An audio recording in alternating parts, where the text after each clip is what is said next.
If you want to hide or cover something on your photo in the iPhone 17 Pro Max, you have to just simply open this photo by using Photos application. And now what you have to do is just to click over here and now click on the right upper corner.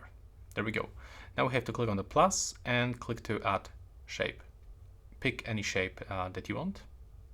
And now as you can see, you can cover anything that you want. Oh, that was my bad. I have to just select this one more time. And I'm just wondering how I can move it. What the hell? Okay, we have to make it a little bit bigger to actually move some objects. And now if you want to change its color, we can for sure do this. We can even try to use this frame. There we go. And the transparency. Take a look. And we can copy this if we want. We can delete, and if you want to save, you have to click here in the right upper corner. So that's pretty much it for this video, and thanks for watching.